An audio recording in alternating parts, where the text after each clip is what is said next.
Okay, hey everybody, Gareth at Skewed and Reviewed here. I hope you are having a fantastic weekend. We are really excited about all the stuff that's going on in the world of pop culture. But first, you can catch us and everything pop culture, video games, travel, arts and entertainment, and more on our site at sknr.net.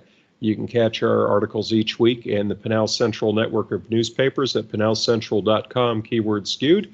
We have the latest issue of our magazine, Skewed and Reviewed the Magazine, which is available at Barnes & Noble and other e-tailers, and we're getting the new issue ready. I can tell you that Doom Eternal is going to be the cover story, so it's going over the artwork for that today. And of course, last but not least, you can catch me each week on BJ Shea's Geek Nation on KISW FM radio. Just go to our page on Fridays and we post the updates for the most recent episodes. I'm joined as always with Justin and Michael, and we've got a lot of great stuff to cover, including some convention news. So starting off, we have the big news of the week is that Disney has announced that they're going to be retiring the Vault system. For those of you who do not remember what the Vault system was, it was essentially whenever they would release a movie on home video or now DVD/Blu-ray, they would release it for a limited time, and then after that it would go back into the vaults, meaning it was out of circulation, which at that point was usually for a minimum of no less than 10 years. So the idea behind it was we put out this new video of a classic animated film, everybody runs to buy it knowing that after a few months, unless you can find one still on store shelves somewhere, or you pay a jacked up price from people selling it online, it's gone for good. Well, they've announced that Disney Plus is essentially going to retire this practice, and they're going to make the entire Disney the entire Disney catalog of movies available online streaming. And this has got people really excited. I'm very excited to see some of the live action Disney films that I grew up with. A lot of people have been asking if this is going to include Song of the South. There hasn't been any comment on that other than the entire Disney catalog. So I would assume that would include Song of the South. So let's go ahead and we will start with Justin. What's your take on this? Yeah, definitely interesting. I think this was something we speculated a long time ago when we first talked about the Disney streaming service, that this would be a pretty decent opportunity for them to explore the Vault. I didn't really expect them to announce that everything from the Vault would be in there, but that's certainly welcome and very, very, very interesting. You would kind of think that they would maybe kind of do this at a slow pace and kind of add content over time. But at the same time, the Disney streaming service definitely needed content. It needs exclusive content. And I think we're kind of seeing the streaming service take a shape of, there's quite a bit of exclusive content to drag, people or attract people to its service between, Star Wars television shows, Marvel movies, Marvel projects, and now, a lot of the Vault items. I think Disney has a pretty strong platform now, and that's really kind of the thing that a lot of these streaming services need, is they need a lot of exclusives. What they need to avoid is people essentially just subscribing for the one or two shows they want to watch and then unsubscribing. And with this, I think they'll have enough content to kind of keep people and families subscribed to the service for quite some time. And Michael, your take on this, please. Yeah, so I'm pretty excited about this myself. The Vault, back in the day when the Vault, when stuff was being released on VHS in particular, it was really critical that people would go out and buy it at the time, because there wasn't the used market there is now. VHS tapes were expensive at the time. Now that we've kind of got, Blu-ray and DVD, the used market's a little bit easier to get stuff. Some of the more popular movies you can go out and get used typically or on eBay. But I'm really interested in the live action shows and what we might see come back from some of those. Some of the ones I remember as a kid that I haven't honestly seen since then were things like Gus, the field goal kicking donkey, Cat from Outer Space. Some of the more obscure ones that maybe people aren't familiar with. And this opportunity to be able to go out and watch those. There's such a wide variety outside just the normal animated movies that are out there, that I think it could be a reason for people to stick around with the service. I mean, we know they've got the live action Star Wars movie Star Wars show in the works. We know they're going to have other exclusive content in the works, but I think Disney in particular is at a point where they really can kind of keep people involved and interested in watching this stuff for a long time. Is it enough to keep it going for years? Who knows? It kind of depends on what kind of new content they can have out. But the fact that they're going to open up the vault with a lot of these more obscure movies immediately for people to kind of watch and watch on the streaming service, I think that's going to be a huge boon for folks, for families in particular, for those who maybe have kids that they like to throw movies on, and while the kids are playing and they don't want to watch the same Dumbo over and over and over and over again for the sixth time because they have it on Blu-ray, right? So it gives them the opportunity to stream a whole bunch of different shows, movies, cartoons, and live action, and keeps things fresh. So as long as they can keep adding to it in addition to the vault stuff, I think Disney's got a really good opportunity to make a big impact here in the home streaming market. Yeah, and the great thing about it is they're claiming that it's going to be cheaper than Netflix's streaming. And the beautiful thing about that is you mentioned some of the classic live action films, and there are so many more, like Swiss Family Robinson, No Deposit, No Return, The Shaggy Dog, The Shaggy DA, the original versions, not the remakes, the Hot Lead and Cold Feet, Candle Shoe, Apple Dumpling Gang Rides Again, and then, let's not forget those Kurt Russell films like there was Jan Michael Vincent, who sadly recently passed away, with The World's Greatest Athlete, and then you have the Computer Wore Tennis Shoes and all of those things, the original Flubbers, and so on and so forth. And I think the great thing about it is they can release all of these animated classics, some of which have never really been seen or made available in home video of any type at all. Now, I'm curious to know if they're going to go back and include some of the serials like the Blackbeard's Ghost and some of those things, or maybe Zorro and some of the stuff that used to be popular Disney Channel fare. Let's not forget Jodie Foster and Candle Shoe and some of the other things that are out there. But I think the key is that they're going to be able to put this massive catalog out, which is going to keep people happy, which gives them, as you said, a couple of years to allow them to get the original content ramped up, because we know they're going to have all the Fox stuff, but they've kind of been implying that that's going to move over to Hulu. And so you open up the vaults, you've got enough to keep people going. You've got the Star Wars series, you got the Cassian Andor series, you got the Clone War. We're hearing reports that a Knights of the Old Republic series is possibly in the works for the streaming service. We know about the Marvel limited run series that are in the works. And I think that's definitely the plan, is that they're essentially going to say, we're going to let the vault keep you busy for the next few years with the original content we have with the series. And it will give us time to ramp up and get all these other series going, because the other kick is it's not going to be an example of someone saying, well, I'm tired of watching this, let's move on. It's going to be that game of, if you want access to the entire archive, you got to keep playing, because there are going to be, unless you completely have no life and you can just sit down and purge, binge through all of it, I don't know how they're going to do it, because what are we talking about here? Probably from the 20s and 30s onward with some of these animated films, and the TV series, the live action movies, we're probably looking at what, the 60s, 50s and 60s, probably? Through the 80s, because Fred McMurray's was black and white. So that's going to take a while, and I think that's going to be the beauty of it. I definitely, I sit there and I go, where do you start? Alphabetically. I guess that would be the easiest thing to do, or go back to when you were a kid and go back to some of your first. And here's another crazy one. Let's not forget the Black Hole. And that has been one that they've kicked around. There have been various attempts to reboot that over the past few years. I certainly would like to see more, but either way. Night Crossing's one I'd like to see again. So. Yep. The Watcher in the Woods. Watcher in the Woods is another good one. Let's not forget that. So there's plenty of some of the more obscure things. Now, that was not the only Disney news this week. They announced that Star Wars Galaxy's Edge is going to open in Anaheim roughly a month earlier than expected. Now, in anticipation of the flood of people that are going to be descending on the parks, Disney has announced that you cannot access the area without a reservation. Now, the reservations apparently are going to be free, but they have to be booked in advance.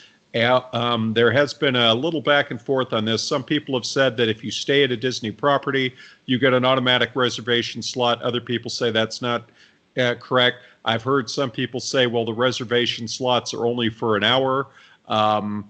They at a time. Other people have said things like the Millennium Falcon attraction is not going to have a fast pass available to it, and the other attraction will open later on in the year.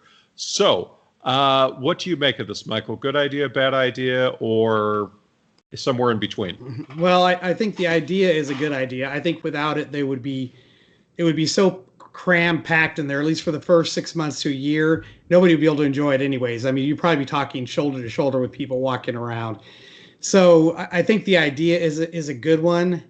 The question is, I don't know. I'm still trying to figure out logistically how they're going to do that, because I can understand getting a reservation system to say they have this many people that get in, but how do they get them out once they're in? I mean, that's a good question. Is the reservation for once their time is up, they just can't get on any of the rides? I mean, there's still going to be a lot of people walking around.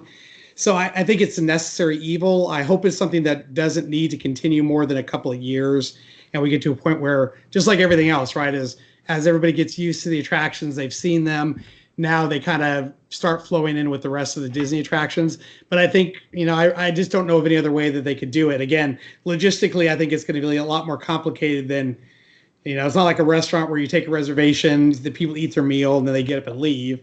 Now we're saying you let people in, they're wandering around, and then how long, if it's for an hour, that's great. How do they get rid of the people? So, yeah, I think it's a necessary evil. I just would be interested to see how it's actually going to work.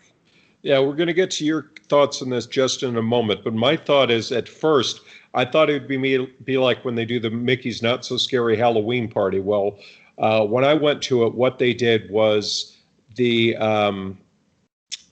if you had a ticket to the park, you obviously got into the park. If you had a ticket to the Not So Scary Halloween Party, they let you in at 3 o'clock. So if you had a ticket for the party that was separate from your thing, it still includes park admission, but they had you come in at 3 o'clock, and then they put a wristband on you to identify that you had a ticket for the Halloween party.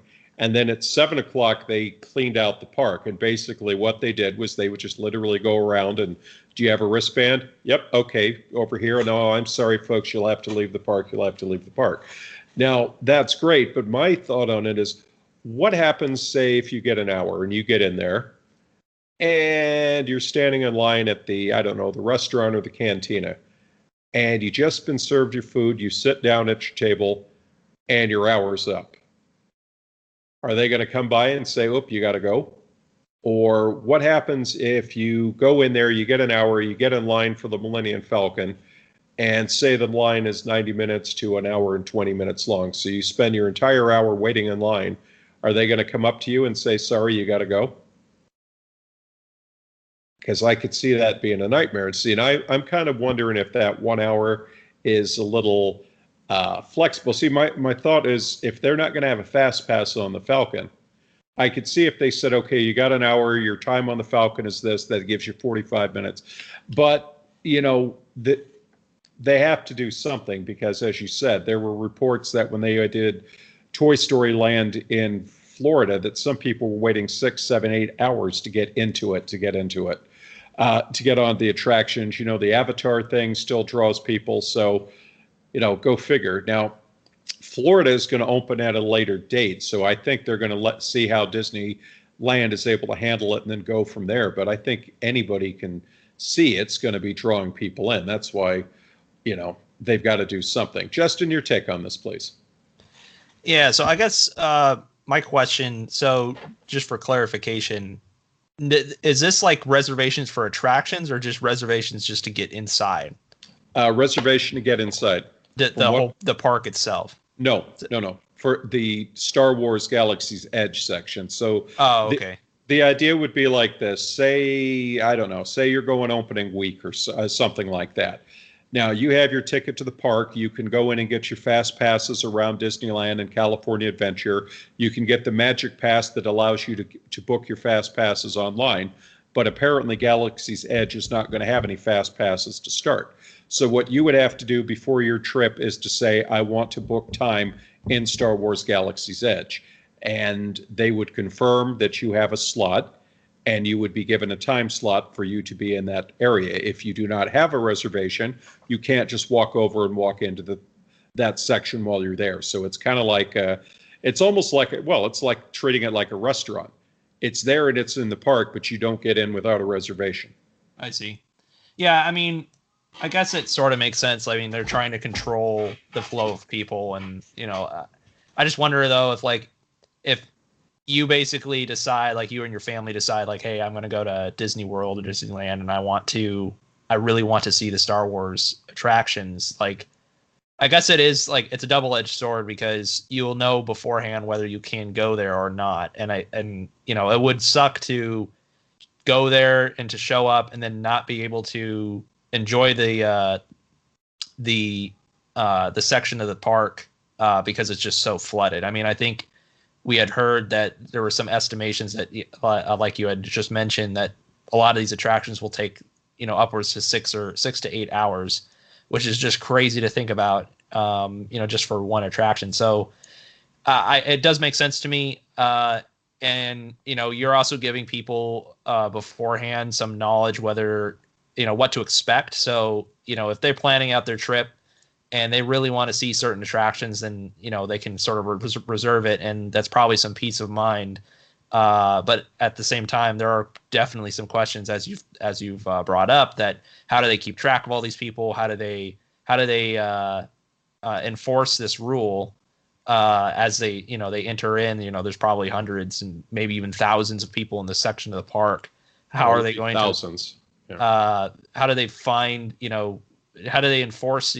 People going in and like overstaying their reservation? Unless it's basically like all of the attractions, they're going to be checking people's status. So like if you're walking around and you try to go to anything within Galaxy's Edge and your wristband basically says, oh, this expired like several hours ago, you need to go to a different section of the park. I can kind of I could see that maybe working. We'll kind of have to see. I mean, they're probably going to experiment with quite a few ways of trying to organize this and try to enforce it. So they'll probably try a number of different things, and they'll come up with something that works. Yeah, I mean, I'm sure they have it all figured out, but it's going to be one of those things that I think there's going to be people who I've heard, and the supply and demand is insane, because we've heard that hotel room prices for that opening weekend went from like the $400 range on the Disney properties to $600 to $900 to $1,200, because just there's all these people that are just so obsessed with, I've got to be first, I've got to be there that weekend, and there you go. And then there are other people saying, okay, I'm really excited about this, but I'm going to wait and see if the rush dies down a bit. Maybe I'm going to go midweek off season, maybe at a time when the weather's not so great and I have a better chance, because I saw photos the other day that they were having heavy rain and that Knott's actually closed down due to the rain, and it was showing people walking around Disneyland in ponchos and stuff like that. And I thought, that's the time to go. Truthfully, if you don't mind doing the umbrella and the ponchos, that's the time to go, because you're not waiting more than 10-15 minutes for anything. Or if you're lucky, it's 105 there. For like when I went last year, it was over 105 for the first time. There was nobody at either park. So yeah, that's the other one. The only problem is, and getting back to the Star Wars thing, they're opening it in May. I mean, come on.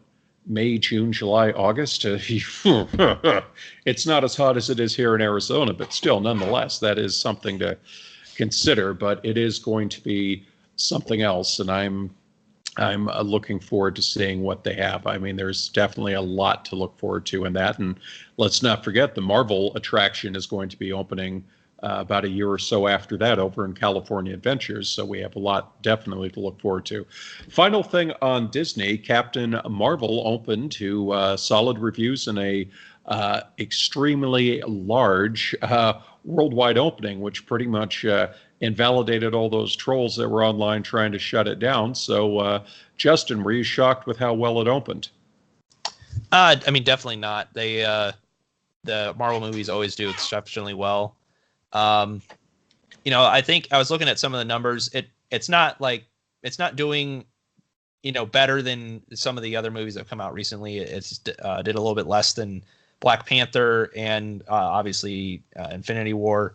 But at the same time, I don't think Captain Marvel is as well of a known character as some of the other ones in terms of, how many comic followers there are. And critics wise, it did pretty well, not quite as well, not quite as highly rated as some of the other Marvel movies. But it did pretty well, and it did pretty well at the box office. So, I mean, and I don't think that's very surprising, especially now, because I think, it's been a little bit since the last Marvel movie. It was last summer that we had Ant-Man and the Wasp was the previous one, and, obviously Infinity War before that.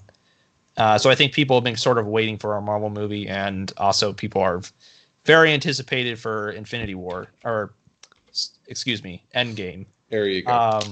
So I think this was partly a hype movie. I mean, people are very hyped to see any sort of, and that was one of the things that really dragged me to the movies. I wanted to see exactly what would be set up for Endgame, and I think definitely did the trick. So no, I don't think it was very surprising. It did well. Didn't do quite as well as other ones, but at the same time, I think you sort of hear that a little bit of fatigue now with origin stories. And this was certainly one of those. Like, they had to sort of introduce this character in some way, and so they really did have to do an origin story, and in some ways it did tread some of the usual ground that we've seen before many times in some of the other origin stories. But they really did need to introduce her in some way, because she's likely going to play some major role in Endgame. Okay, and Michael, your thoughts, please. Yeah, so I really like the 90s take on it, honestly. The 90s soundtrack is reminiscent of a lot of things for me personally.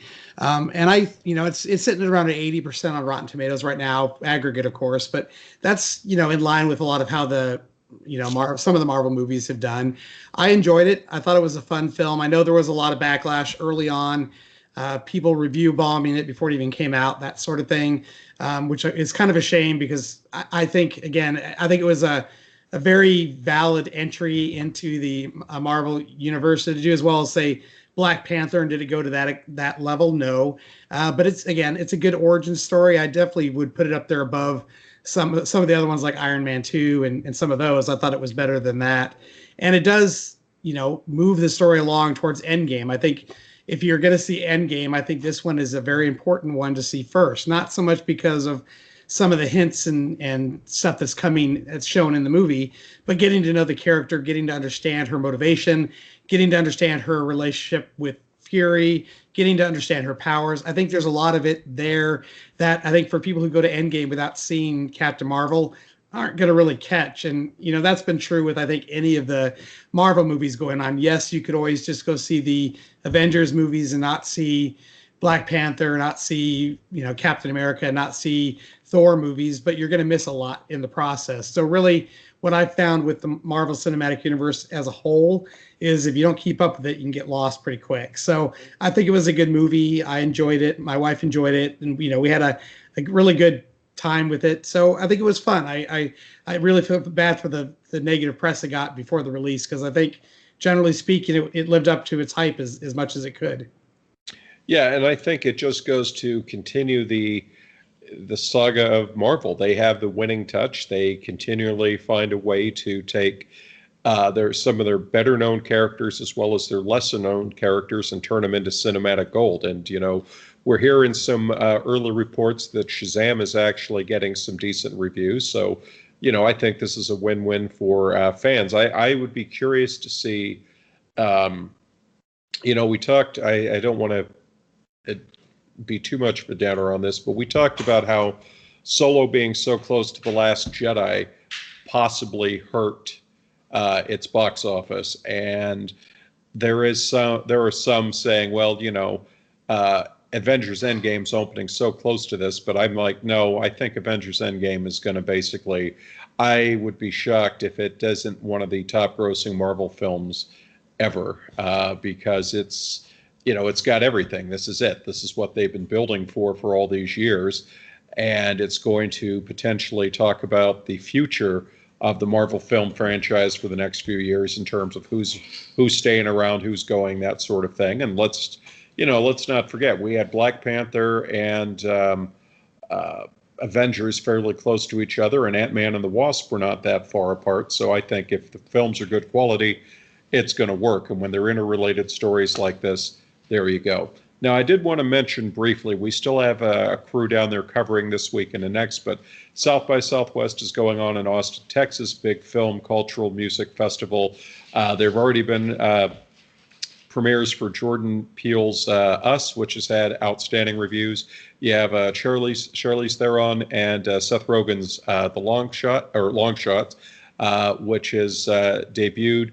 Our crew have covered a couple films, and Pet Sematary is going to be screening very, very soon. But we want to switch gears right now and talk about a couple of other conventions. So first off, we want to talk with Michael, who is going to tell us a little bit about what's going on with EA and E3. In that, we've had a lot of companies saying they are attending, they're not attending, they're going to attend, not doing a showcase. What's EA up to? Yeah, so in another, I don't want to say blow to E3, but another kind of surprise, I think, to the E3 community is EA kind of announced that they're not going to be doing a showcase either. They've talked about doing some live streams that they'll be kind of releasing throughout the event. They're going to still have their EA Play Fan Festival going on in downtown Los Angeles or around there, where I actually happened to go last year, and it's an opportunity for people to kind of play some of their upcoming games, that sort of thing. But they're not going to be doing an actual showcase. They've kind of done their own thing for a while, anyways, to kind of distinguish themselves a bit from the E3 community. But again, it seems like another large name that's kind of doesn't either want to spend the money or doesn't feel that these big announcements are actually driving as much traffic or as much interest in their products as saying something like having the fans just play the games, play demos of the games, and doing live streams that they could share with the population as a whole. So there's always going to be the doom and gloom. We talked about Sony pulling out of E3. We're saying EA is going to have a toned down or a much lesser footprint there. So I think there's still some concerns that maybe E3 is kind of going back to the way that it was back when it went from being a huge showcase to being in the strip malls with just a few attendees, and now it tends to be turning a bit and being less of the sales force that it used to be, and is now kind of looking more that they're trying to utilize it as a fan experience. I've heard that term used by Sony. I've heard that term now used by EA, where they want to make it a fan experience. They don't want to talk about games that are coming out. They don't want to talk about games that they're releasing. They want people to play their games and experience it firsthand for themselves. So yeah, it's kind of a disappointment. I kind of like the big showcases where they're kind of surprising us with stuff coming down the pipe. But being able to play some of the demos of upcoming games is cool too. So again, read into it as you want. But I think this year is a real turning point for E3. I think next year is going to be interesting to see how Microsoft and Ubisoft and some of the other ones respond to what Sony and EA are doing for this year. Yeah, it's funny. I'll get your take on it in 1 second, Justin, but we're getting some, I guess, conflicting reports on it because, like you said, they are not going to have a showcase and they're doing live streams, but the report I was hearing is that they're going to have a footprint on the floor at the convention center. And so it was like, okay, so you left the convention center to go and do EA Play in your own thing for the last couple of years. So now you're not doing a showcase, but you're supposedly returning to the convention center to have your booth space and everything like that. So it's kind of like, are they saying that we don't want to invest the money on a showcase, which are off-site anyway, and we don't want to invest the money renting out a venue, but we're okay with renting out space in that, which E3 would say, well, that just goes to show you that we offer the best value for the buck by giving you the space on the floor. It is very confusing because you'll see that now and then, that you'll see companies sit out and not do a thing, and then they come back roar in the next year or two because they realize that, you know what, it just doesn't help to miss out. But we've also talked about changing venues. Like, for example, we all know Star Wars Fallen Jedi is coming. That's their big release that we're looking forward to, but that's going to be revealed at Star Wars Celebration. So we all look at it and the media is saying, okay, that'll be our first time to get our hands on it. And I would expect it'll probably also be around at D23 Expo in August as well, and go from there because it's due out in the fall. But Justin, your take on this? Yeah, I think part of this comes down to we don't really see a lot of the cost numbers behind a lot of these decisions, and I think a lot of these companies they ask the question, what are we exactly getting out of it? And I mean, of course, E3 is a great opportunity for especially the company that has the biggest title. So whoever has like the biggest surprise or the biggest attention grabber when they come out of E3, I mean, their marketing gets a huge boost out of that. But at the same time, renting out an entire, off-site convention hall and then putting together a show, it's likely very expensive. And I don't know. I don't know if this is something that has increased in price over time. I mean, there's a lot of, speculation on my part as to what might be driving some of these decisions. But honestly, I think part of it comes down to, and to give Nintendo a little bit of credit, Nintendo made a decision several years ago to basically just do Nintendo Directs, and they really kind of just coincide a Direct with E3, so they sort of participate in E3 just tangentially, and that's worked for them and conveying what they're working on and what they're doing, and basically a fraction of the cost. And I think that's inspired some companies to take similar actions in similar venues. Not necessarily just a purely live streamed event like what Nintendo does, but maybe take a hybrid of we'll rent out some of the show floor, and maybe we'll kind of do a smaller venue somewhere else that's maybe not quite as flashy and maybe not quite as big. Maybe incorporate some live stream components, because really a vast majority of the audience for E3 is going to be watching online.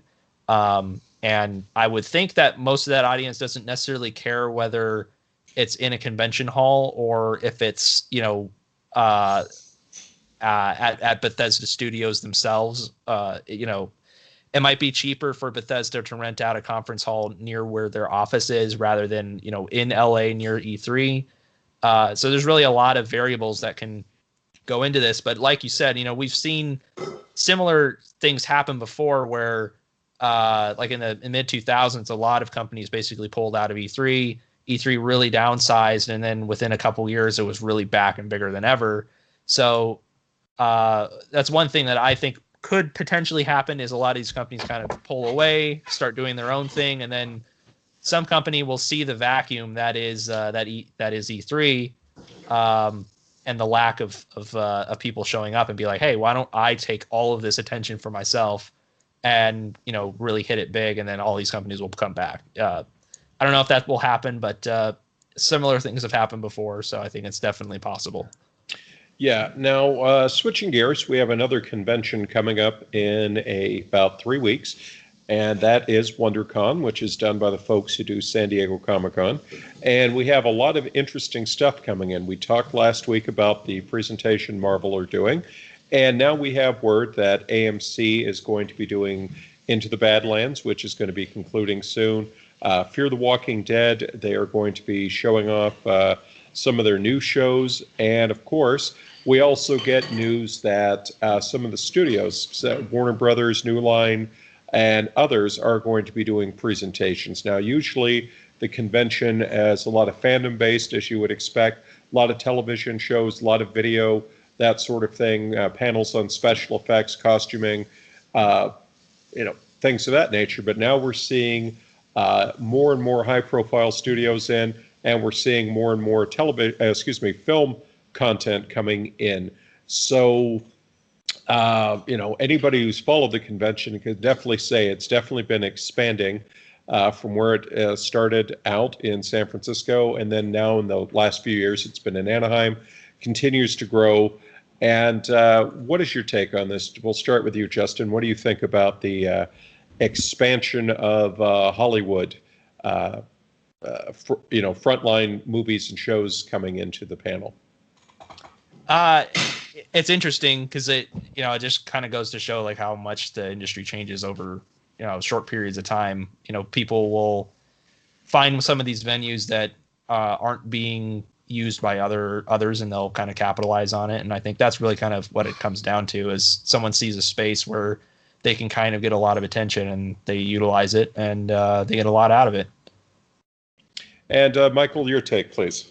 Yeah, I think a lot of the times what we're seeing now is they want to showcase some of their, obviously we kind of talked about before how WonderCon liked to showcase a lot of the television series, so like Into the Badlands, the ones that are kind of coming up that they want to refresh people on, they want to remind them that they're there. It's interesting that we're starting to see a lot more of the film studios, bringing stuff, but that industry their release dates tend to fall a little bit off some of these other conventions where, we might see some of the major blockbuster films falling between WonderCon and San Diego Comic-Con, for example, or even CinemaCon and San Diego Comic-Con.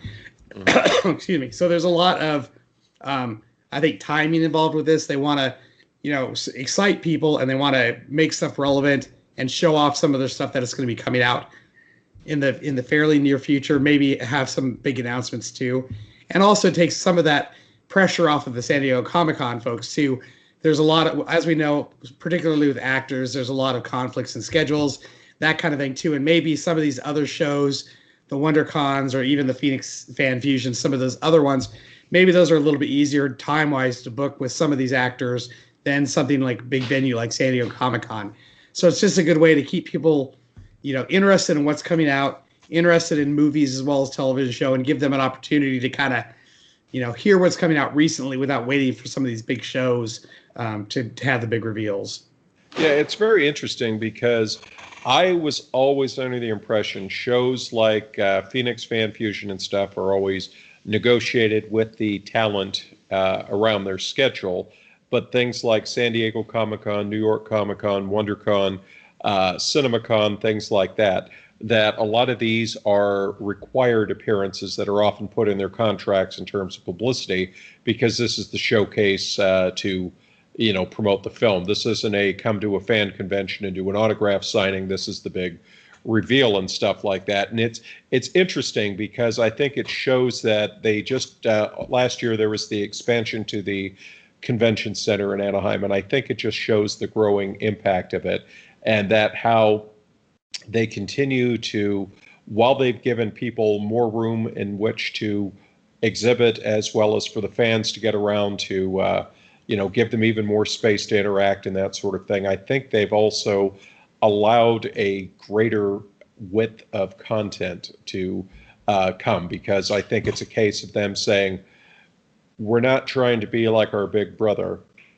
but we are growing, and we're not going to give you, we want to give you something new each year. So I'm really curious to see what they have. We're getting to that point now where we're slowly starting to see some of the invites come in, and I'm really curious to see, because, we had 1 year, a couple of years ago, where it was a little light on the invites, I would say. It was kind of more of a, this is this is that. And we had things to do, but we also had plenty of time to wander around. Last year was very heavy on the invites, and so I had to, block out the time a little better. So but there was still plenty of time to wander around. So I'm really curious, because there are some people that usually are there that we haven't heard from yet. Curious to see, but either way, the schedule is available online, so you can go check that out and get the full rundown of what they have planned. And as Mike will tell you, we're getting into the crazy time because we have WonderCon, they have CinemaCon coming up, so a lot of movie coverage. We have people doing PAX East next weekend. We have 3 of the crew up in Seattle doing Emerald City Comic-Con. So we have a lot of stuff, and then it'll get quiet for a little bit. And then the next thing you know, we're right back with Phoenix Fan Fusion, E3, San Diego Comic-Con, PAX West, and there you go. So closing out the show this week, we had something we were going to go over last week, but we didn't have time to. and it was discussing Universal Studios' plan for the Dark Universe. Now, originally, this was the plan, was to do an interconnected series of horror films based on their classic characters. Now, Tom Cruise's version of The Mummy was definitely going to be part of that. We were going to see new Frankensteins, new Dracula, Invisible Man, so on and so forth. But now we're here that things are going to change up a little bit, and that these films are still going to happen per se, but they're not necessarily interconnected. So, Justin, why don't you lead us off? Tell us what's going on. Yeah, I think this makes sense because they definitely have a potential franchise here. You know, they have a lot of these classic movies that haven't really been touched in quite some time, and between werewolf, vampire movies and Swamp Thing, and a lot of really classic movie monsters that really haven't had their due in quite some time. And with the Dark Universe, I think the issue was that they were really putting the cart before the horse. Shared universes is kind of like the big thing right now, or has been for at least a little while. And you kind of look out, and really the only one that's like enormously successful is Marvel's. The DC one is kind of hanging on, but they've had some troubles, and a lot of their narrative troubles really stretch out from the fact that it is a shared universe, and they really kind of put maybe a little too much focus on the shared universe side of it rather than the individual movie side of it. The Godzilla one seems to be doing okay, but it's also just getting started, so we'll kind of like wait and see. But I think the issue is that a lot of these companies or these studios really have to kind of focus on the quality of the individual movies, and then really kind of seed over a long period of time if they want to make it a shared universe. The Dark Universe thing, they really needed to focus on the quality of that Mummy movie, rather than try to excitedly, I guess, seed a lot of references to a lot of upcoming movies, and it really just didn't work. So it makes sense. I mean, they could still maybe kind of pull this off in a way where maybe they can reference a few things in some of their upcoming movies, maybe do a couple cameos. There's nothing really barring them from doing that. But I think this could work for them if they really just focus on the individual movies themselves and focus on their quality. I think there's an appetite for those kind of movies. They haven't been touched in a long time, and I think they can kind of have a pretty decent horror kind of tinged story, genre that I think could end up becoming very popular if they kind of pull it off correctly. I think it definitely has a lot of potential.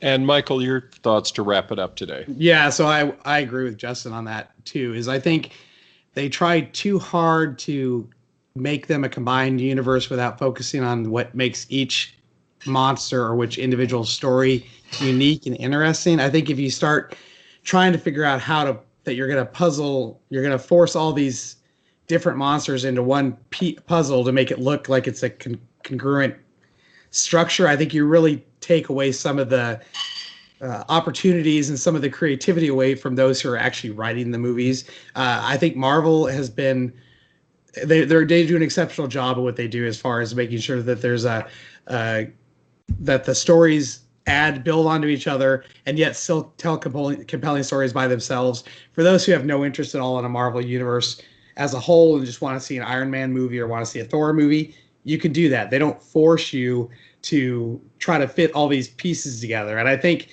when you start talking about the monster movies, a lot of these were different eras when they were written, and trying to force all those into the same segment and how they would all fit together, I think is setting up a recipe for a disaster, honestly. I agree that cameos are good. I think they could take, so let's say if the Mummy, I personally like the Mummy remake from an action movie perspective, and I think Tom Cruise did an amazing job in it.